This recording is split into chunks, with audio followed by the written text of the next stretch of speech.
abantu Kristo azasoreza urugendo n'abarutangiriye kuri we.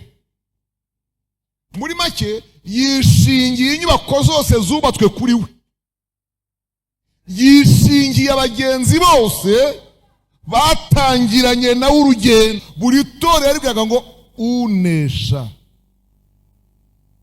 Vuga kunesha ni inshingano yawe.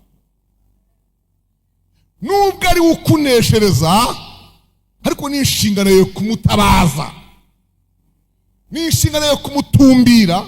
Wamutumbira mukarwana n'urugamba. Haleluya. Iyo umutumbiriye nturwana wenyine, iyo umutumbiriye ntugenda wenyine, iyo umutumbiriye ntagusiga wenyine, nta kibazo na kimwe gusigana ngo ukifashe. Iyo umutumbiriye, he can never abandon you. Ntashobora gutererana. Oya, ntashobora. Haleluya. Iyo umutumbiriye, mu bibazo byose yahuye nabyo, mu ntambara yahuye nazo z'ubuzima, n'izindi yahuye nazo z'ubuzima twavuga, keretse ikibazo gusa cy'abagore bamuyobeje umutima, bakamugusha, bakamurushya, bakamusharira, bakamubihira hafi kuzinuka urushako. Ariko muri ibyo byose akagaragaza ko ikintu cyarinze umutima we ni ugutumbira ku Mana, kwihanganira ibitugerageza dukurikije icyitegererezo cya Kristo. Dusome ijambo ry'Imana mu gitabo cy'Imigani igice cya 4, ndahera ku murongo wa 23 ngeze ku wa 27.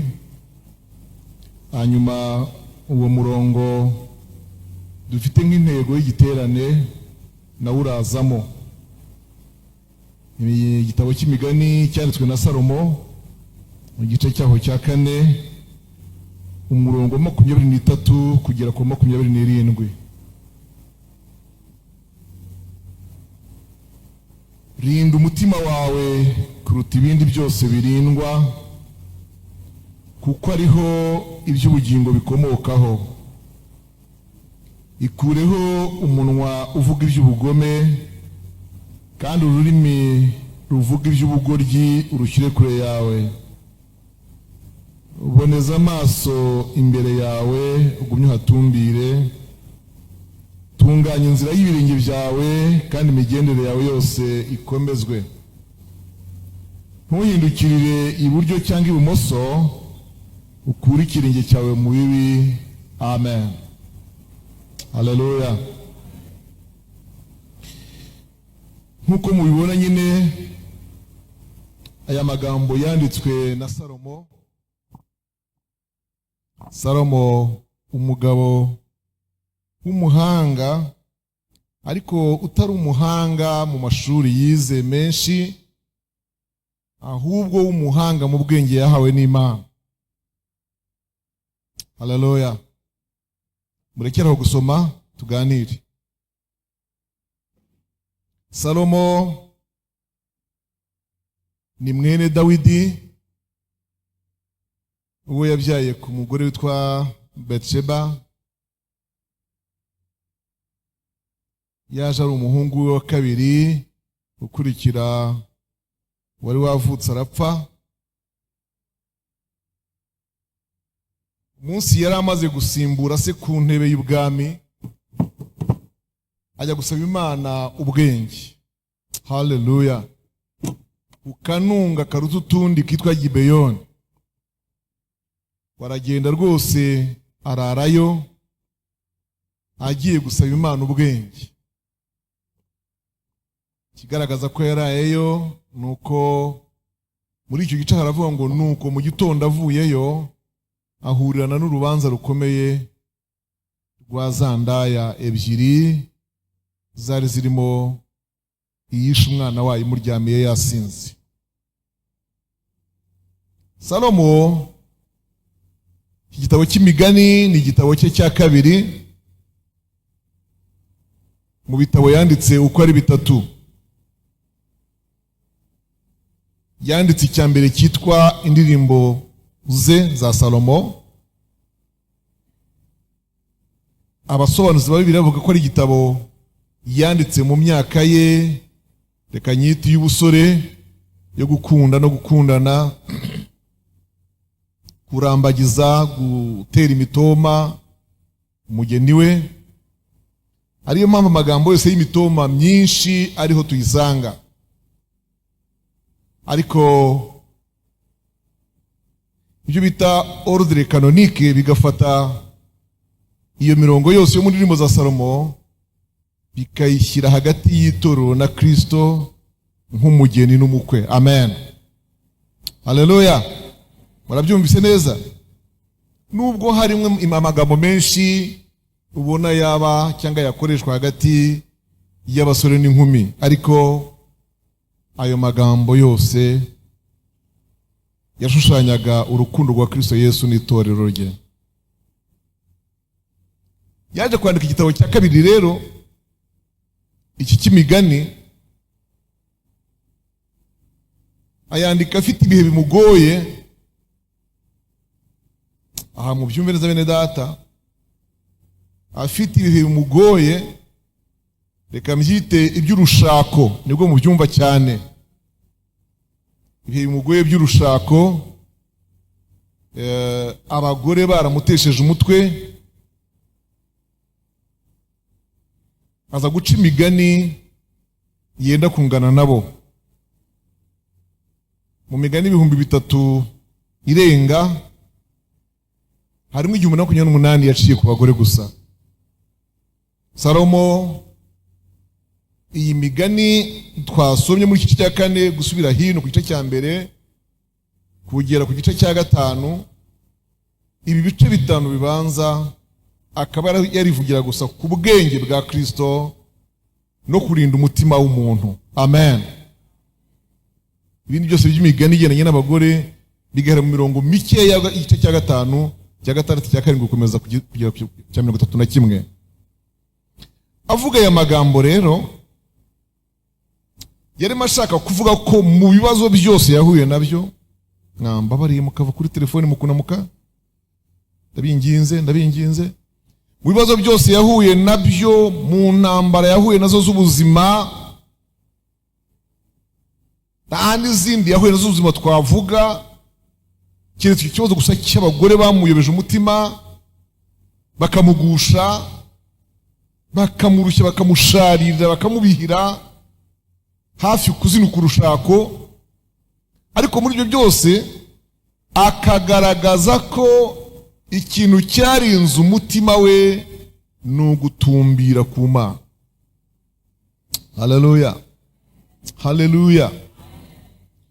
Salomo wakurura amateka ye akayashyira uno munsi, ntabwo twabura umuntu bahuje amateka, ntabwo twamubura. Umwihariko afite ukomeye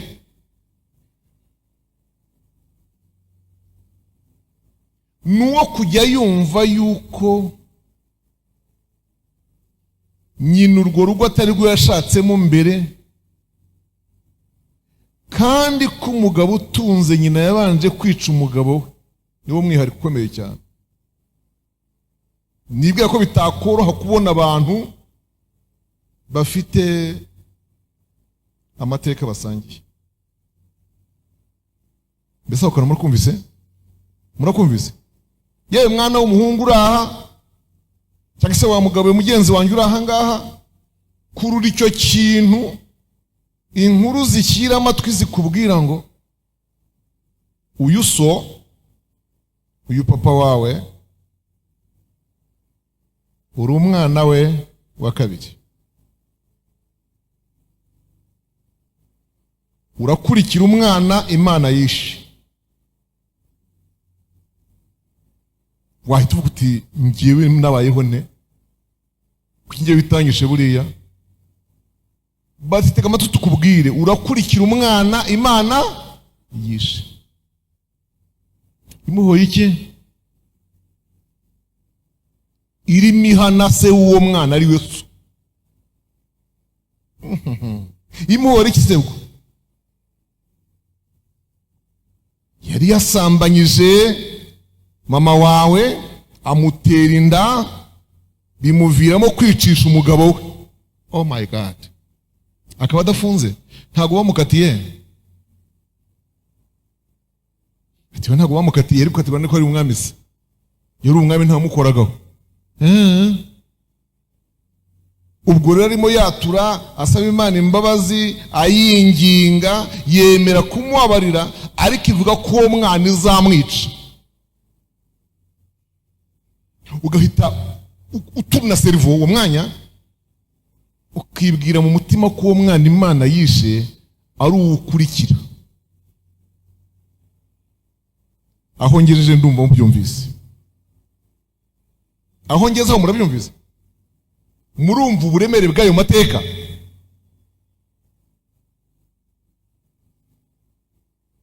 Ayo mateka akiyarimo, ayakuranye, arayabana, aba ingimbi, aba umusore w'umugenda, aba umusore uhamye rwose. Mu minsi mike bamenye noneho ko ngo ari nawe uzasimbura se ku ngoma, kandi ko ari uzubaka urusengero, agakomeza proje yose ise yemereye Imana. Ku ruhande rumwe bimeze nk'ibintu byashimisha. Ubwo amenye ko ari Imana yabivuzeho, ko ari uzasimbura ise ku ngoma, kandi ko ari uzubaka inzu ise yemereye Uwiteka. Okay, wenda ko kantu kapfa kugabanya umusonga, ariko mubyita muri Kigali. Ariko nabwo harimo ikibazo. Aragira ati ikibazo mfite ngiki, niba ari njye ko kugiye kumusimbura, nkaba ari nanjye uzubaka urusengero yemereye Imana, ingengo y'imari irava he? Abarwanyije data bose baracyariho. Yego, abami bose barwanyije data baracyariho. Abamututsi ibitutsi ku gasozi ku Karubanda baracyariho. Ba Duniya baracyariho. Umwami w'Itiro n'i Sidoni aracyariho. Mbabwira mu ntabwo nabarondora abo bami bose. None ngo ngiye ku buyobozi, simbuye data, nacyo kiba kibaye ikindi kibazo. Ibyo byose mbabwiye n'ibindi ntavuze, amen, nibyo byamuhagurukije yurira umusozi, yurira akanunga kitwa Gibeyoni.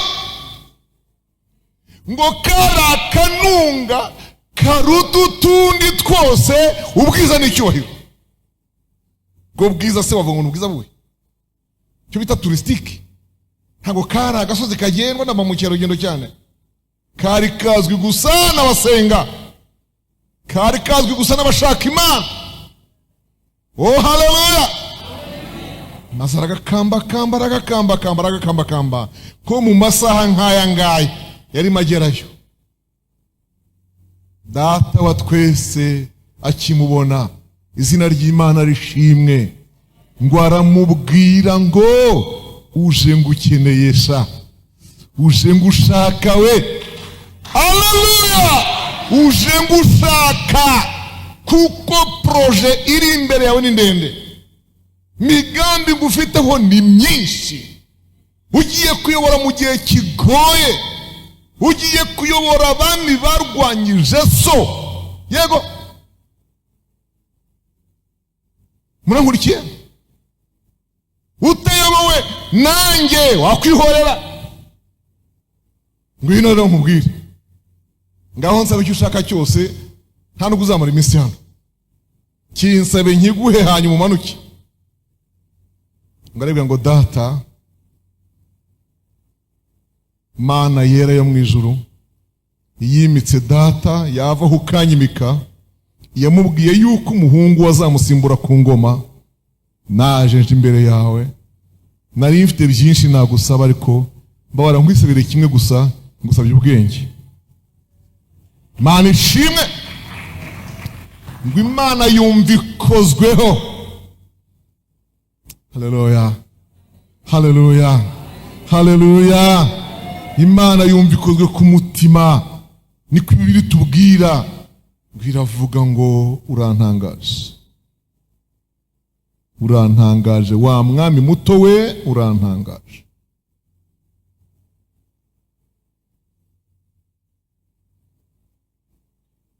Numvaga wasaba ubutunzi cyangwa ugasaba icyubahiro, ugasaba kwicirwa abanzi. Iryo jambo yarishyizemo, kwicirwa abakwanga.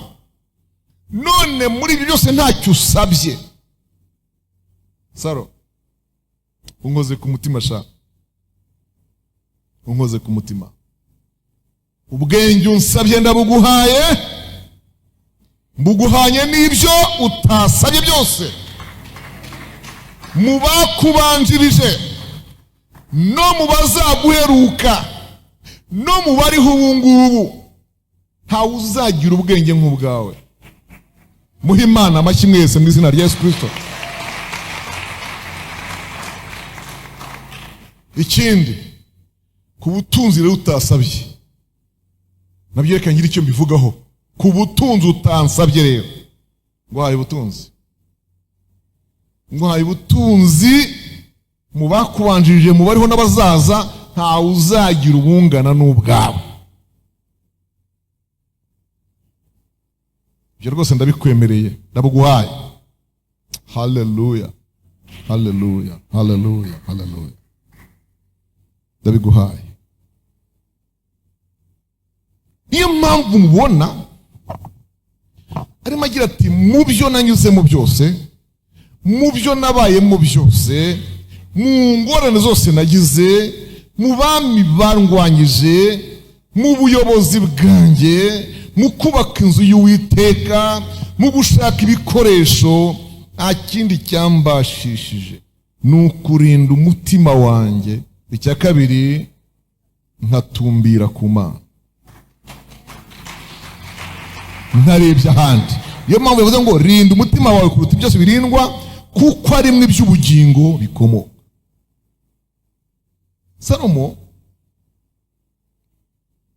ikiganza cyawe nikigucumuza, aho kugira ngo kikuze n'ubugingo, ugice, ugite kure, ngo ibyiza nuko wajya mu ijuru uri kajoriti, ufite ikibazo cyo kubura urwo rugingo. Ijisho ryawe ry'iburyo cyangwa ibumoso nirigucumuza, urinogora urite kure. Burya ntabwo yavugaga guhita urihanduramo. Buri se wabishobora? Ko inyigisho zigwira, uhore tuzakire abigisha bazigisha gutyo, kandi dutinze mu isi wabona babayeho pe. Kwihana kwawe kukaba kurihanduramo, aho wenda byaza. Ijambo ry'Imana rashaka kubaza ngo none si urebye iburyo uhareba iki? Iyo urebye ibumoso se uhasanga nde? Uhareba iki? Kigiro nibwo y'amaso ahubwo tuye no guhoramo. Urebye ibumoso hasanga ibigusha, hasanga ibigucumuza. Kuri no guhora rero ni uguhita uyavanayo. Nimusoma muri Zaburi za Dawidi, muzasoma ahantu yavuze ngo Uwiteka we,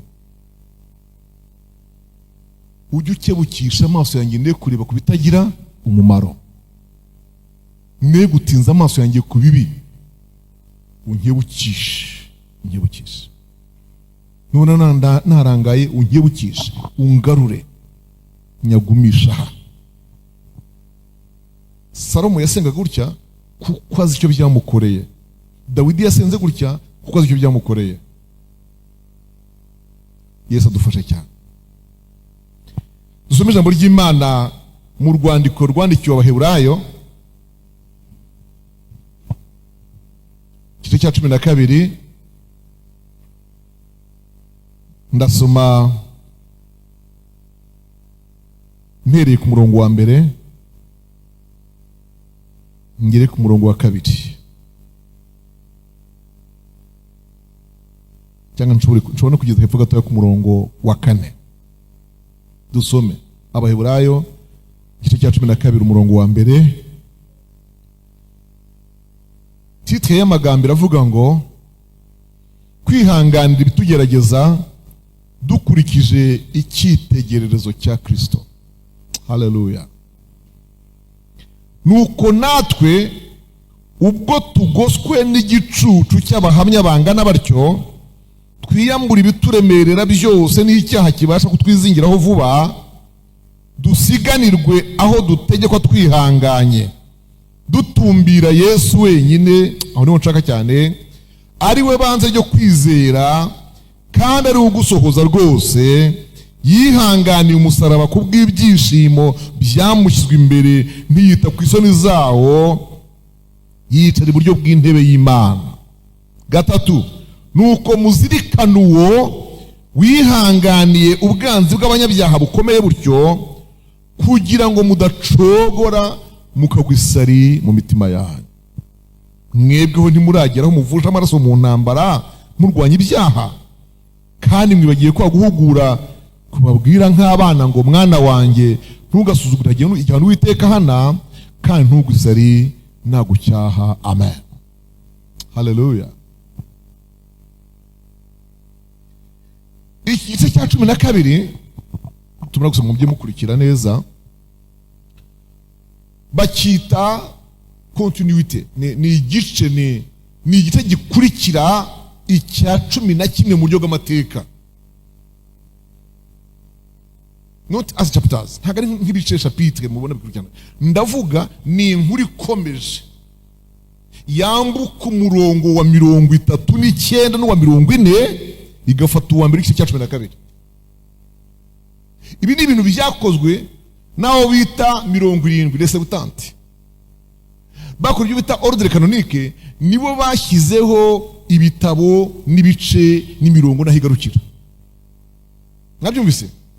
Ni nabo batandukanyije igitabo cya Ezira na Nehemiya, ariko ubundi cyahoze ari kimwe, ari cya Ezira. Abo rero nibo bagarukiye bageze kuri 39 na 40, bumvise ukuntu hameze n'ukuntu haryoshye. Yego murakurikira? Bumvise ukuntu haryoshye, havuga intwari n'ukuntu zagiye, n'ukuntu bagiye kwizera kwabo bakigukomeje, nubwo bari tarahabwa ibyasezeranirwe 40, kuko Imana yagambiriye ikiruta kiza kuruta ibindi, ko ari uko batunganywa duhari. Aravuga mufungiraho ngaho, mufungiraho, maze igice cya 12 umurongo wa mbere gitangira ari igice kwacyo, maze gitangira kivuga ngo nuko rero ubwo tugoswe n'igicucu cy'abahamya bangana batyo. Amen. Ubu ngubu baravuga bande? Baravuga za ntwari zose zo mu gice cya 11, kandi sinjya kuzivugaho, ntabwo twabona umwanya. Ariko bakajya niba tugoswe, niba turi entouré, tuzengurutswe n'igicucu cy'abagabo nk'aba, haleluya, batumbiriye Kristo, bakamukomeraho, bakamwikomezamo, nawe akabikomezaho, niba abo bantu bahari bakarinda bapfa bakizeye, Mana nishimwe, bagatekwa mu mavuta, bagaterwa amabuye, abandi bakagaburirwa intare. Yego, bagakurwaho imibiri yabo bumva.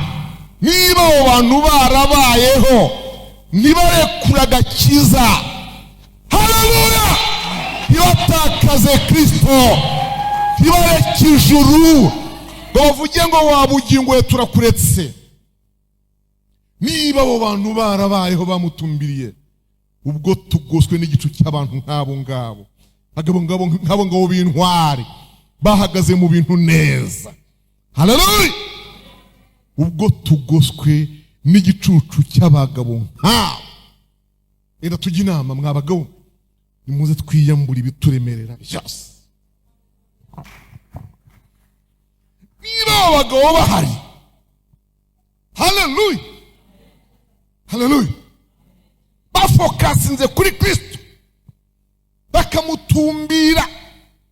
Imana ishimwe. Bakarinda barangiza urugendo rwabo ku isi, bakaba bahari abo bagabo. Twiyambura ibituremerera n'icyaha cyose kibasha kutwizingiraho vuba. Arakomeza aravuga ngo ibyo kugira ngo tubishobore rero, amena, kugira ngo tubishobore birasaba gutumbira Yesu Kristo wenyine, we banze byo kwizera, kandi akaba ari we ugusohoza.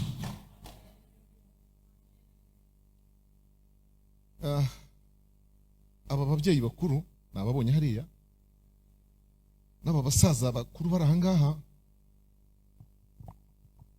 Ngiye kuvuga ikintu niba bari bucyumve cyane, mwenda turebe ukuntu tubasagurira wenda. Ariko simbura n'abana batoya, umuntu wagiye iwabo icyo kintu akakibona. Ikibo kituzuye, kitaboshye ngo cyuzure gisozwe. Ikibo murakizi? Murakizi? Cyangwa inkangara cyangwa umusambi. Donc ikibo kitigeze kibohwa ngo gisozwe, bagikorera umutemeri gipfundikirwa. Icyo kibo aho kiba hose ntabwo gishobora kwiyambura izina ry'uko kitashojwe. Nubwo wakibikamo ifu, nubwo wagitwaramo ibishyimbo byo guteka n'ibyo gutera, nubwo cyakora imirimo ingana gute, gifite iyo nenge y'uko kitashojwe. Kandi kigira amakosa abiri mabi, gihora kibohoka. Singaba ariya barabyumvise? Mukade yabyumvise kare. Ubwacyo gihora kibohoka. Uterura urutya, intamyi zikavaho n'ingori byose. Sibyo mama? Waterura urutya, uwo mwanya uyu muhiro wose ugatamuruka, kuko nticyashojwe. Yego mama, urakoze cyane.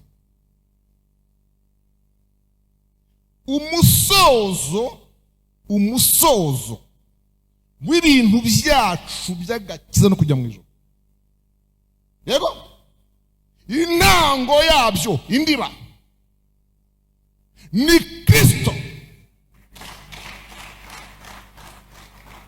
Niwe banze. He's our foundation.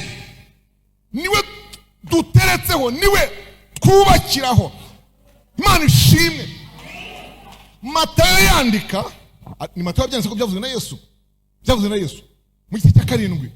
Yaravuze ngo ibi bintu byacu by'agakiza na Kristo ngo bimeze nk'iby'umuntu w'umunyabwenge wagiye maze agiye kubaka, arasiza.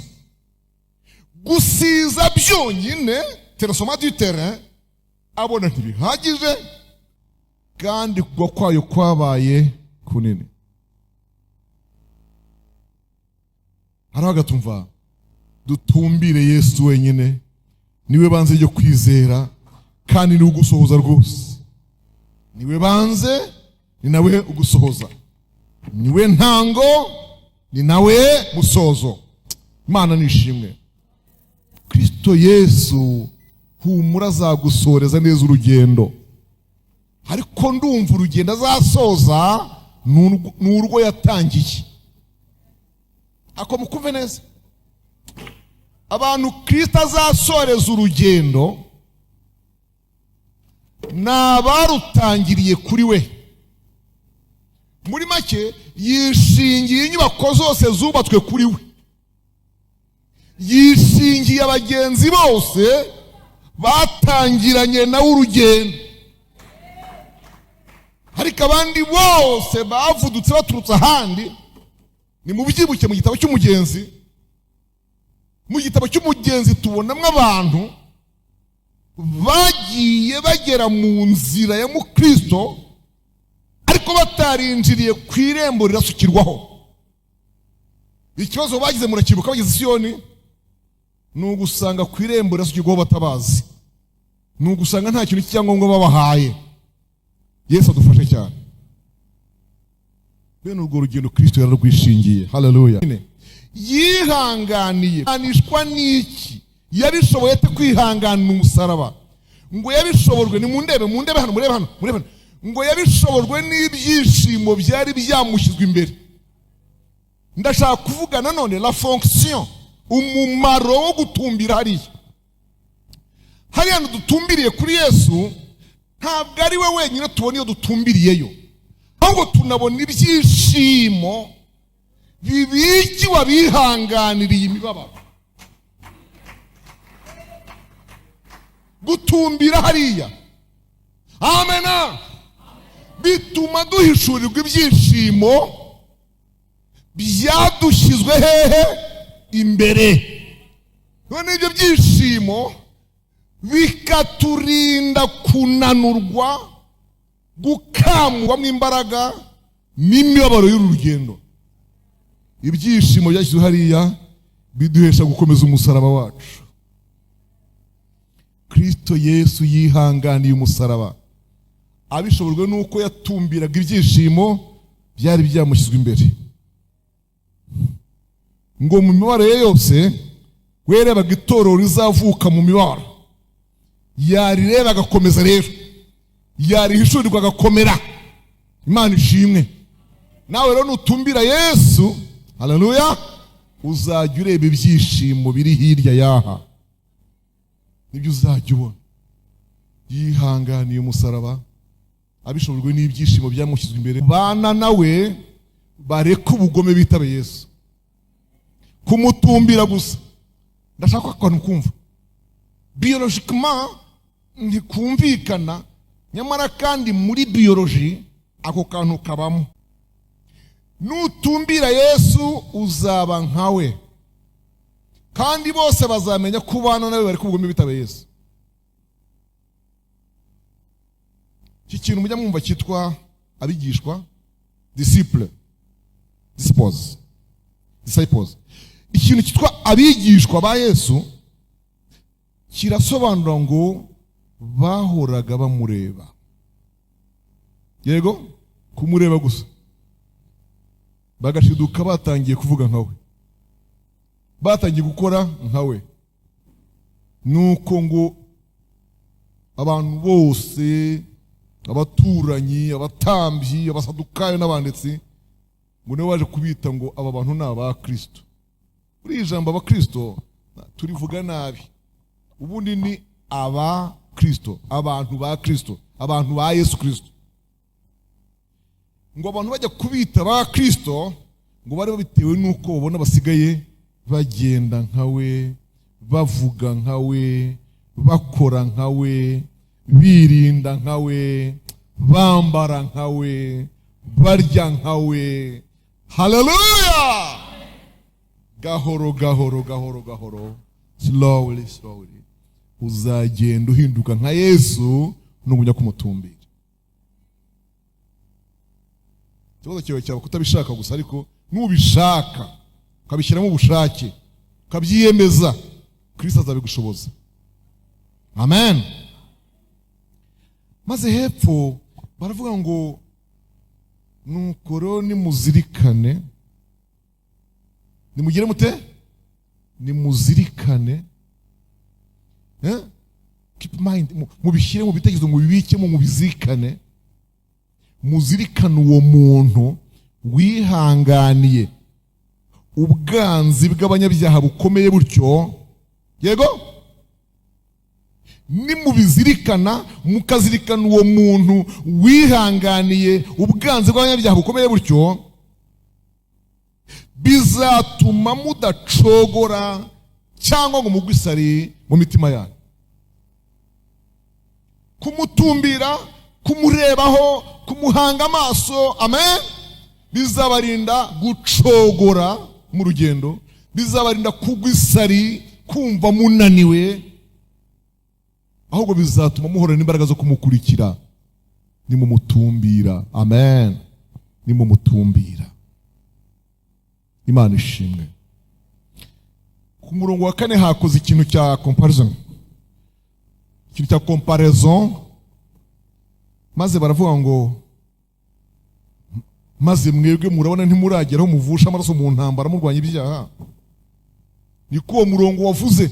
Yego mwebweho ntabwo mwebweho, nubwo mwavuga ngo mufite intambara, nubwo mwavuga ngo mwahuye n'urugamba, ngo muri urugendo mwahuye n'urugamba, ngo mu Bukristo mwarwanya intambara zikomeye. Mwari mwagera heza? Mwese mwari mwageraho muvusha amaraso mu ntambara murwanya ibyaha? Muri iri jambo baramutse icyo havuze, haravuze ngo wari warwanya icyaha kugeza ubwo kukirwanya wakivira iki? Amaraso. Bari bagukura n'iryinyo, muhize musekera icyaha rimwe ngo nyabone yose. Hari ikofu urakubitwa ku zuru uziruye umugabo, nibura ngo n'utwo turaso utwipfune basi uzajya tubwira korari nawo na groupe yo kuramya. Uyibuke ko ugeze kwipfuna amaraso baguteye ikofe uzira agakiza. Umwanditsi aragira tumva hariho umugabo warwanyije icyaha agera ubwamena iki? Amaraso. Kandi mwibuke ko Kristo yamennye amaraso y'ubwoko butatu. Ayahe n'ayahe? Ayo mu ruhanga, mu biganza, nayo ku birenge. Mwe kuvuga ya gatatu mwihorere, kuko niba mwarasomyeho ka biology gakeya, imitsi iri ukubiri, hariyo bita veine et artère. Nubwo yose amaraso anyuramo, ariko iyo mitsi uko ari ibiri, veine et artère, ntabwo yasapurayinga ahantu hamwe, ntiyatwara mu buryo bumwe kandi ntitwara angana. Ayo rero yombi aca muri veine n'aca muri artère Yesu yaravuye. Ariko Bibiliya ikavuga mu Rwanda ko Paulo n'icyo Timoteyo ngo nyuma rero yaje gusuka, ndafashijwe, yaje gusuka ndi après tout cela, after all, yaje gusuka, il a versé sa vie, yasutse n'ubugingo, yasutse n'ay'ubugingo, yasutse n'ay'umutima. Umuhamashyi Kristo yaje gusuka n'ay'umutima, tanze ubugingo bwe ku bwawe, kuko niho ubugingo buba. Kandi burya ngo Yesu atazagira umuntu umushukashuka. Imana ishimwe. Yo mpamvu mu rwandiko rwa 2 rwa Korinto 5 havuga ngo uwo mwuka ngo ni ingwate twabaye duhawe in waiting, mu gihe tugitegereje kwaza. Iyi ngwate ngo niyo kugira ngo hatagira utundi duhungu tudushukashuka.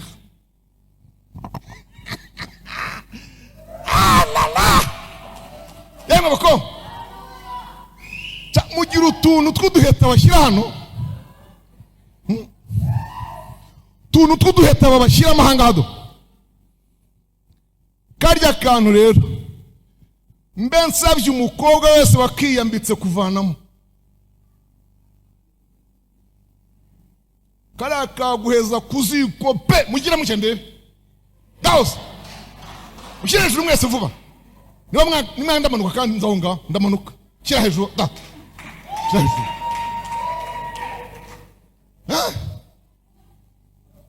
Iriya iyo wirasa ukirya ukayisesekamo, ntawe uyiguhaye ntawe uyikwambitse, urayigwaho tu ishyiga. kandi ubwo n'icyo mvuga, kuko utumye, listen to me, utumye n'uwatekerezaga kuzayikwambika hagira ngo inzu yarafashwe, hagira ngo umuntu yabonye uwe, kandi ntawe urabona, ni umwiryo watambutse hariya muri komersiyale uhura nazo ubusesetsemo ishyano panamo. Iyo mpeta rero, iyo mpeta mureba mufiyansa ashyiramo ahangaha abahungu bose, Yesu we, Yesu we, Ru, François, Deborah, byararangiye sha, utumva icyo ndavuze nawe wibwirize.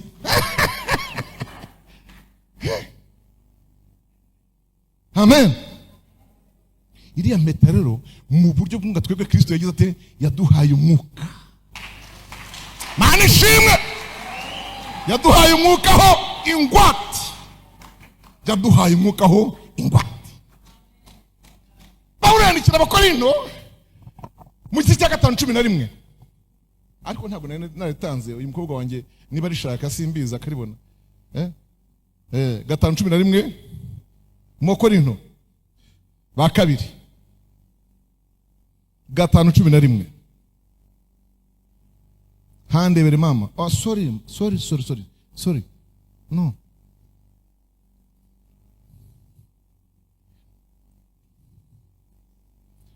Nabambere katurebe. Aya. Haravuga ngo mbafitiye ifuhe, kanze mpabere ndabaha. Mbafitiye iki? Ifuhe ryinshi.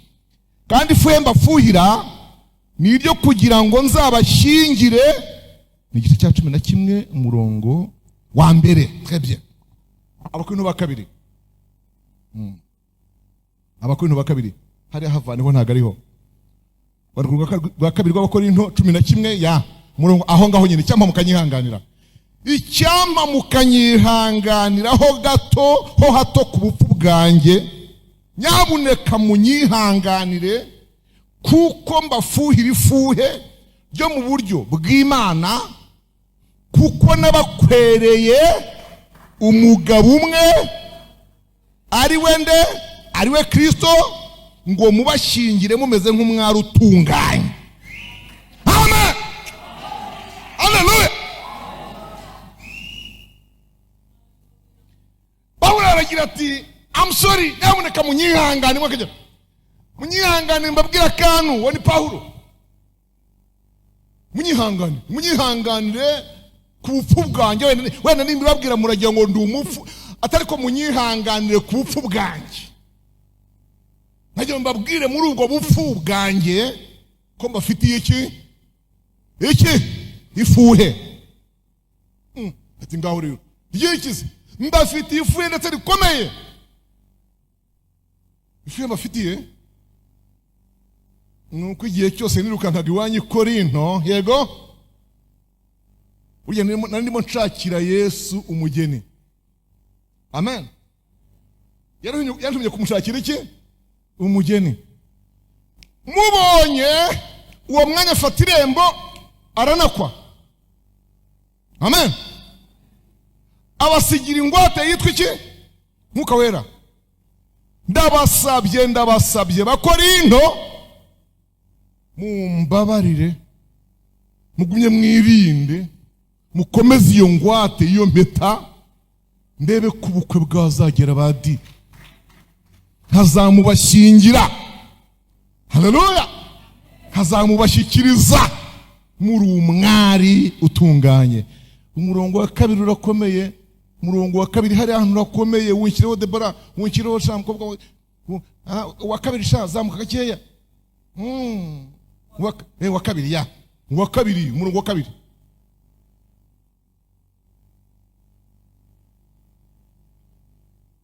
Ya, sorry. Kuri 3 mama, 3. Ariko ndatinya.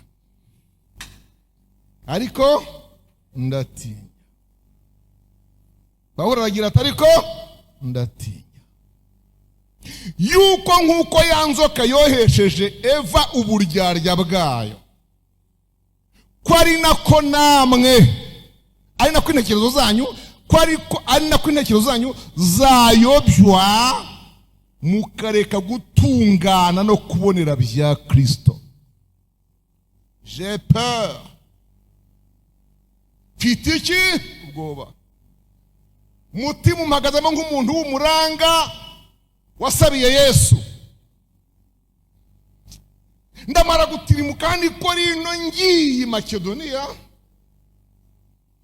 cyangwa ngiye Yerusalemu kandi nzatindayo, nintirimuka nk'uko yanzoka yabigenje kuri Eva ikamwoshya, namwe muhure n'abayobya babayobye. Niba abayobya mureke gutungana no kubonera bya Kristo.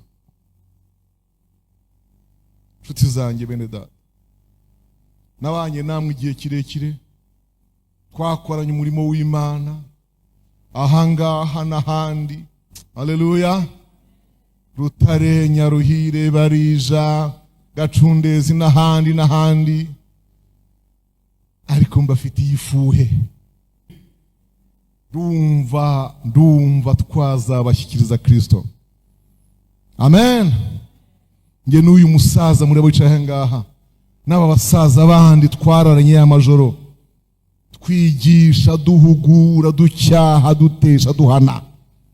Burya no kugira ngo tureko twazabashyikiriza Kristo tukamubashyingira, ariko turatinya ko yanzoka nk'uko yabigenjeje muri Edeni, namwe mwakoshywa, mukayobywa, mugashukashukwa. Niyo mpamvu bibasaba gutumbira Kristo, mutarebye iburyo ibumoso, mudakebakeba right and left, mutumbira Kristo Yesu. Ku murongo wa 4 yavuze ijambo, aravuga ngo kuko iyo haje umuntu, kuri 4, kuko iyo haje umuntu ubabwira nde? Yesu wundi tutababwiye, mukakira undi mwuka mutakiriye mbere, cyangwa ubundi butumwa mutembeye mumwihanganira mubikunze. Ariko se ngiye kuki mutanyihanganira? Kandi ari ngiye muranga wanyu. Iri jambo Paulo rivugiye iki bene data? Yarashatse kuvuga ko, ni murebana mbabwire, yarashatse kuvuga ko inyigisho ze zikomeza abantu kugakiza, zikomeza abantu kuri Kristo, zibigisha gutumbira Kristo. Hashaka kuzaza abantu bababwira ngo mureba yiki, ariko mureba yiki kuva muri mwisi nyine, nisi mwayireba kamemo. Nese umuntu yakubuza kureba ahantu ba, urumva nta wakubuza kureba ahantu ba we. Umuntu yakubuza kureba ahantu utuye, umuntu yakubuza kureba urungano se kandi mubana. No, byo ni ibintu by'ibikabyo badi. No. Hazatujyana dukuye inaha mwisi, ntihazatuvana dutaha. Niba tuzanataha rero simbizi, ariko ko nahanyo zadukura. Ubwo rero mugerageze murebe hose, naza ziyaranje, ni inshingano zo kutumenya. No. Ni inshingano zo kutumenya, natwe nizacu kwirinda. Abagati 5 nizacu kwirinda, nizacu gukiranuka. Mwibuke ko yandikira amatora 7 yo muri Aziya. Buri torero guhera kuri Efeso, Simuruna, Perugame, Tuatira, Sarudi, Philadelphia na Laodikia, buri torero yaribwiraga ngo unesha. Vuga kunesha ni inshingano yawe. Nubwo ari ukuneshereza, ariko ni inshingano yo kumutabaza, ni inshingano yo kumutumbira. Wamutumbira mukarwana n'urugamba. Haleluya. Iyo umutumbire nturwana wenyine, iyo umutumbire ntugenda wenyine, iyo umutumbire nta gusiga wenyine, nta kibazo na kimwe gusigana ngo ukifashe. Iyo umutumbiriye, he can never abandon you. Ntasha gutererana, oya ntashobora. Haleluya. Iyo umutumbiriye, Imana yo mu ijuru ishimwe cyane. umutumbire niyo banze cyo kwizera ni nawe uzagusohoza. Avuga ati nihaza undi ubabwira ibindi ntababwiye, ubwo wabona muzamwemerera mu mwakire mu mukomere mu mashyi, ariko ngiye ibyo mbabwira munaniwe kubyihanganira. Ijambo nk'iri yongeye kurivuga i Galatiya. Avuga ati mw'Abagalatiya,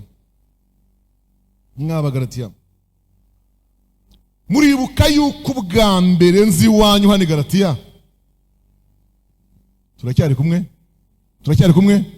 Bwa mbere nza hano iwanyu i Galatiya, naje ntaje mwivugabutumwa, naje nta giterane mpateganya, naje ntasuye itorero uko nta ryari rihari, niyiziye ahangaha nje muri transfer medical, mfite transfer yo kwa muganga, nje kwivuza iki? Ijisho. Kandi koko yagiye i Galatiya, burya bamuhaye transfer ngo ajye kwivuza y'iki? Amaso. Nta kibazo cy'amaso yari yifitiye, ahora arira, ahora nindamwe amashyira kubera ukuntu yari yayagwiriye cyajyoga yubamye, agenda agiye kwivuza amaso. Ngo agereyo, unyumvire nawe ra, aho kwivuza amaso hakora iteraniro. Abantu bose bumvise ko Paulo yahaje bakamusura kwa muganga, baba batatu bagakora iteraniro, bagasenga bagataha, kanya hakaza abandi, kandi bose babaga baje baravuga ati mba tugende turebe ko nawe yaba yarahondetse yarakubititse, turebe ko ryatikurye ryagabanutse, mba mama tugende. Bagahinga kwa muganga hariya babariza ati mu by'ukuri hano hari umurwayi witwa Paulo. Batarahari witwa Sawuli. Arahari. Ari mu gitanda saroroshe, bati ni indembe se cyangwa arasindagira. Hatagira no kubita akamena umutwe. Ntibari bizeye ko yahindutse.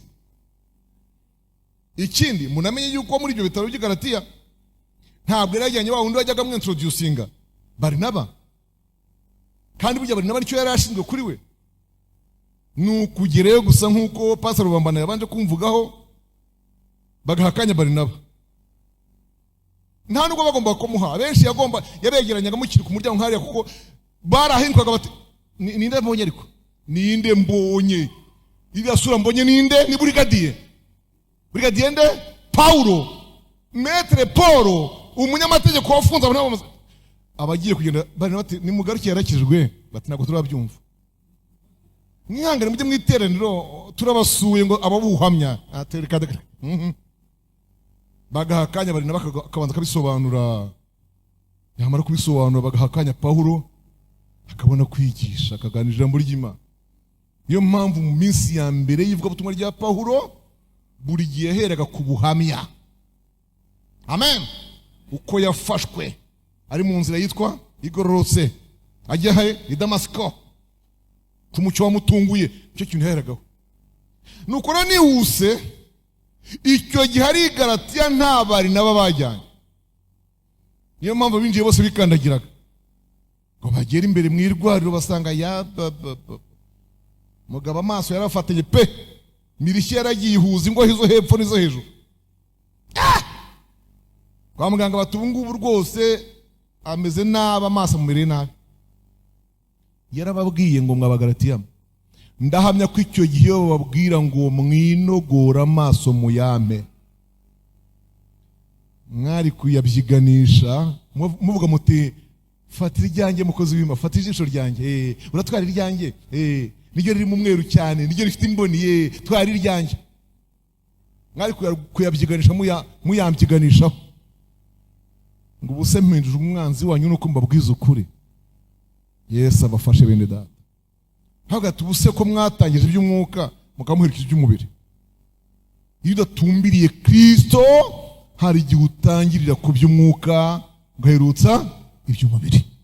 Niyo mpamvu mbasaba gutumbira Kristo Yesu. Ngana ku musozo ndasoma Zaburi ya 63 umurongo wa mbere n'uwa kabiri. Zaburi ya 63 umurongo wa mbere n'uwa kabiri.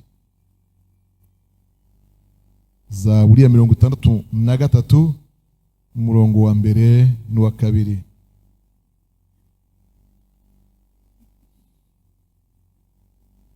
dusome.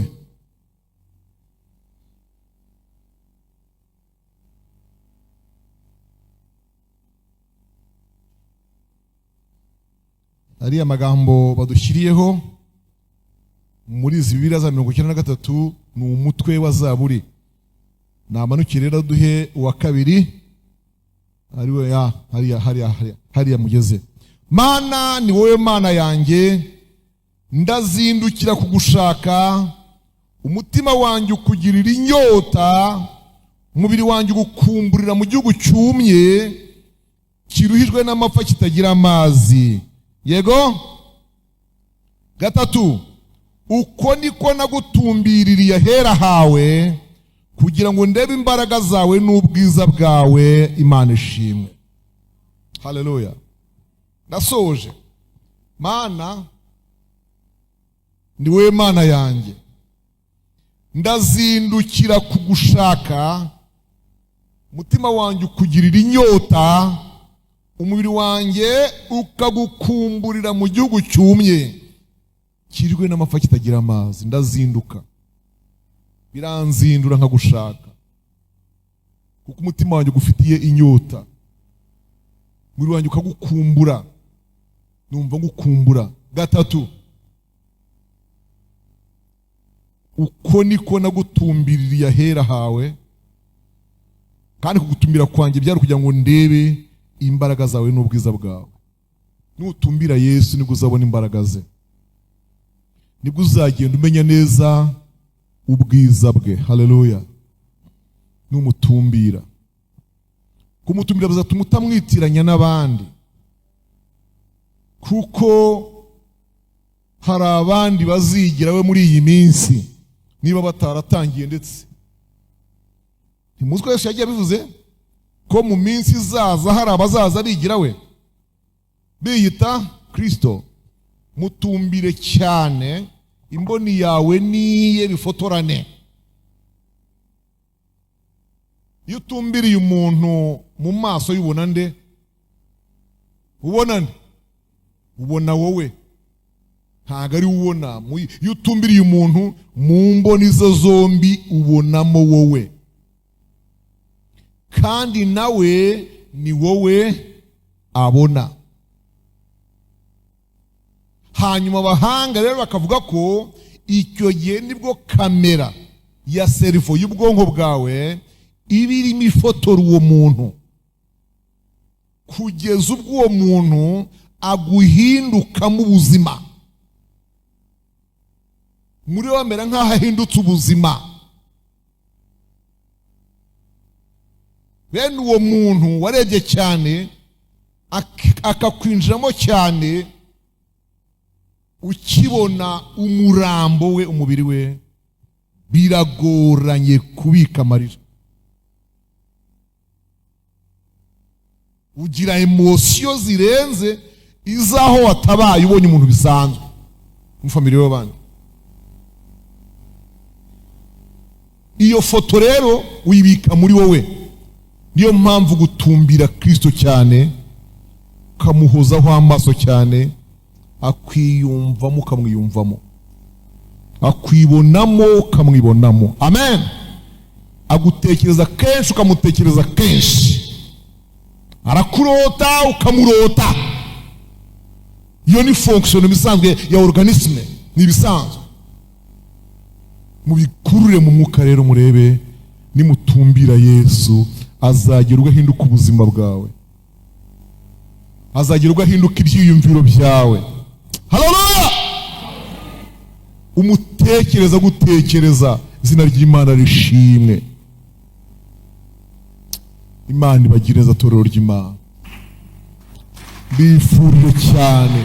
Mbifurije cyane gutekereza kuri Kristo Yesu. Mbifurije gutumbira Kristo Yesu, mukamuhozaho amaso. Ndabona hariho umurongo umwe wo kuri uyu munsi nshaka gusoma kugira ngo matsiri y'uno munsi irangire. Iyo umwigisha ijambo rimwe ryamwisobye ntarivuge, yumva ameze nk'ujyanye umwenda. Mariko 5 pardon, Mariko 8:25, Mariko 8:25. Mariko igice cya 8 umurongo wa 25.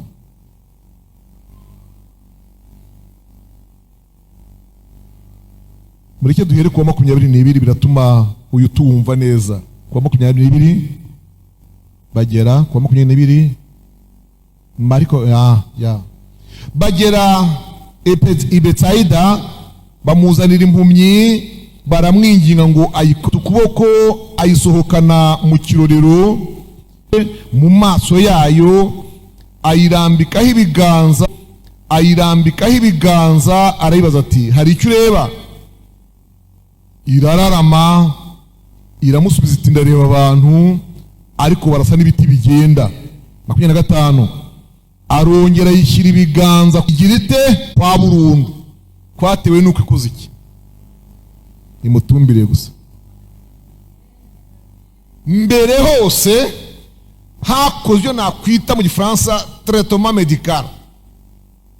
Donc barahuye, abantu baramwingingira bati iyi mpumyi rwose wayikijije, aravuga ati ngo muyizane hano, ayifata ukuboko ayijyana hanze, hayicira udushangwe ku maso, harambikaho ibiganza ati urabona iki? Ati wapi kabisa, ndacyabona abantu bameze nk'iki, ngo nk'ibiti bigendera.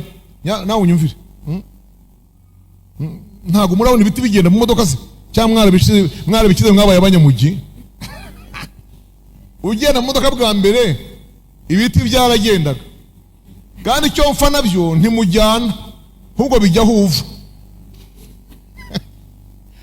Ariko kugenda utumbira, burya bwose umenya yuko ibiti bitari mu kugenda, ari wowe ugenda. Umwami Yesu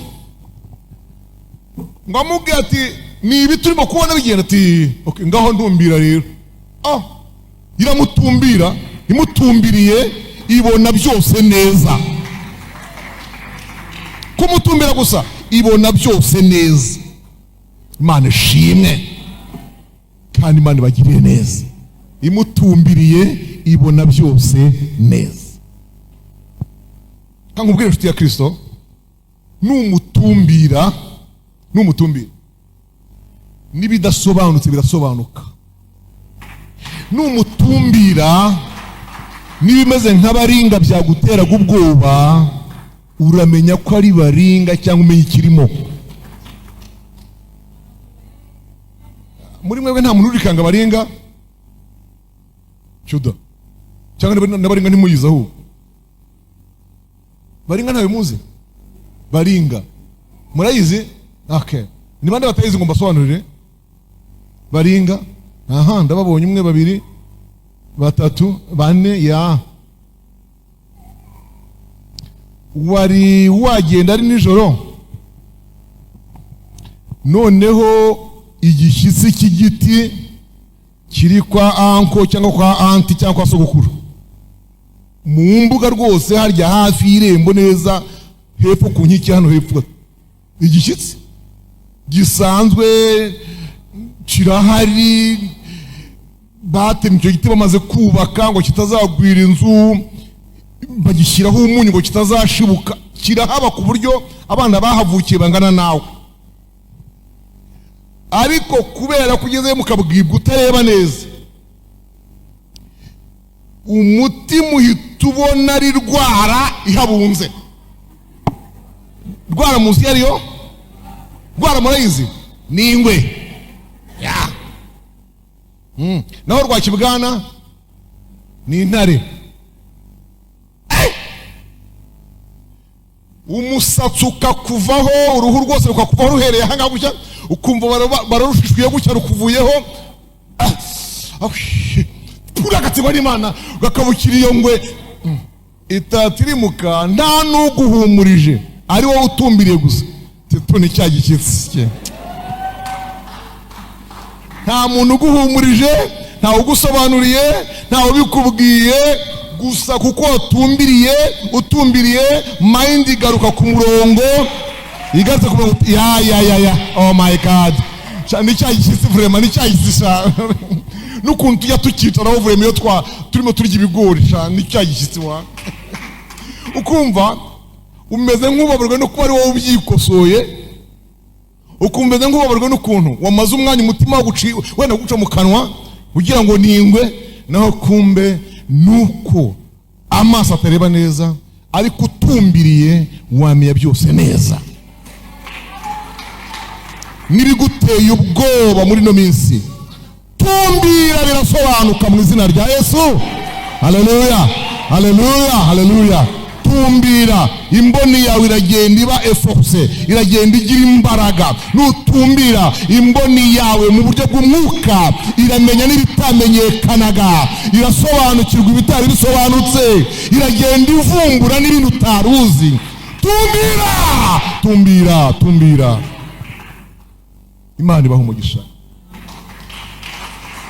Ndajya ngo dusenge Imana, dusenge Imana. Mbasigira akaririmbo niba bishoboka, worship team ize kadufasha tukaririmbe, kavuga ngo mugenzuraga mu ijuru ujye utumbira Yesu, aza kuyobora amahoro ntumukureho amaso, ujye umuhangama, ujye umuhangama, ajya arinda umutumbiriye ku manywa na nijoro, ajya arinda umutumbiriye ku manywa. Igitero cya kabiri kiravuga ngo iyo ushutswe nguyoba inzira ujye utumbira Yesu, ukomeza inzira ifunganye ntumukureho amaso. Haleluya. Ko karirimbo rwose mwakagira Imana mwe bagakomerejeho. Ndashaka ko dusenga amaye hanyuma ese ndabagirane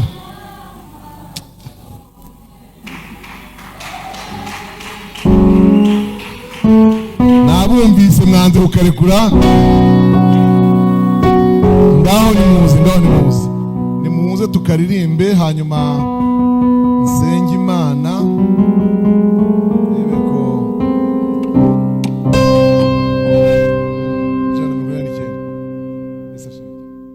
Ijana 189 mukarebe, kandi ndabona na Debora yagashyizeho hariya. Tukaririmbe niturangiza dusenge Imana. Bashumba murabinyemereye tugakoreshe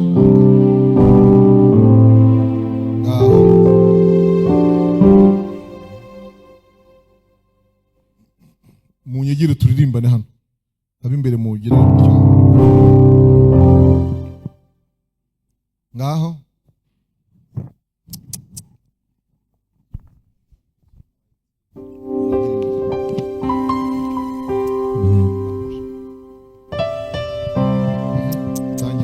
Tangire tukarimbe vuba na vuba dusenge Imana.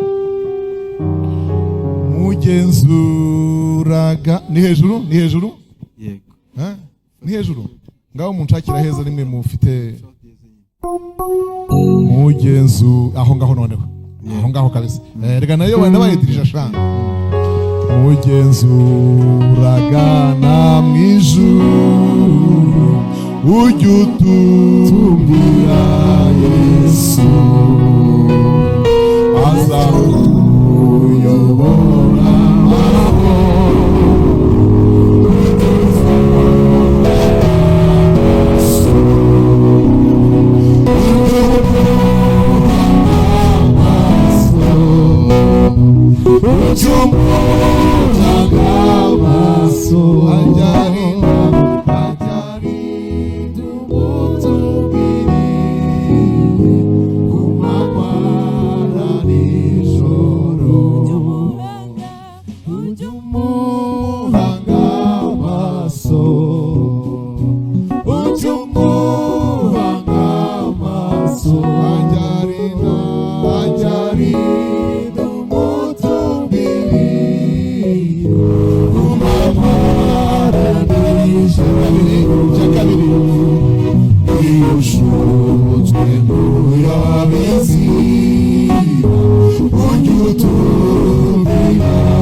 nzifuza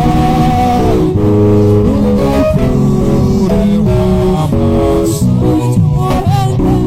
ucyumuhanga amaso ucyumuhanga amaso ajarinda umutumiri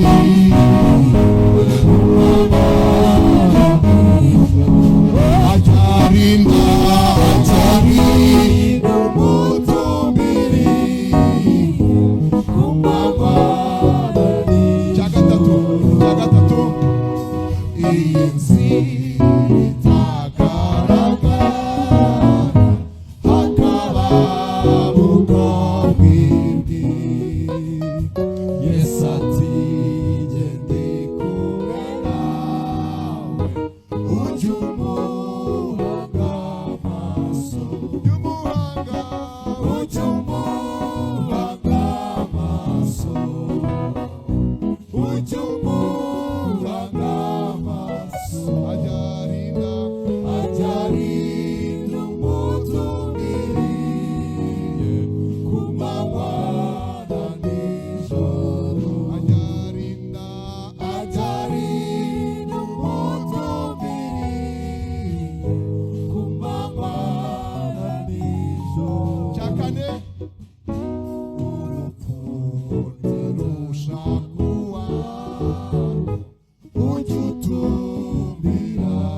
tumbira Yesu nibwo azakuyobora amahoro.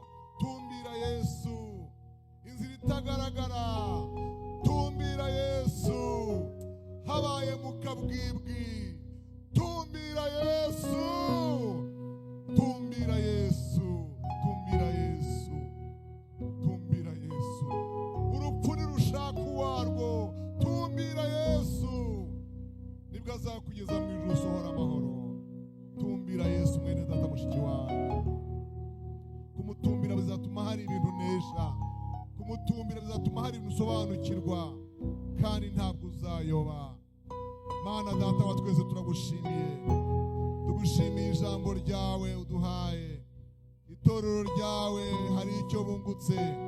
Ndakwinginze ngo buri muntu wese akomeze yibaze mu mutima we ngo mbese ntumbira Yesu gute, kandi umuntu wese afata icyemezo kubw'izi nyigisho, icyemezo cyo gutumbira, cyo kutakuvanaho amaso ngo arebe iburyo cyangwa ibumoso, hirya cyangwa hino. Tugutumbire data, tugutumbire data, nibwo tutazayoba inzira. Ufashe itorero ryawe rero mu gihe nk'iki kiruhije cy'akarindagiza, habaye akabwibwi, umwijima urakabije mu isi, abantu bagutumbire rwose. Ndabasengeye ngo bagutumbire, urubyiruko rugutumbire, abasore n'inkumi, abagabo n'abagore bagutumbire mu izina rya Yesu Kristo, abayobozi n'abayoborwa bagutumbire mu izina rya Yesu. Tugutumbire kuko niwe banze ryo kwizera kwacu, ni nawe uzagusohoza. Urakoze kubyumvise mu izina rya Kristo Yesu umwami wacu. Amen.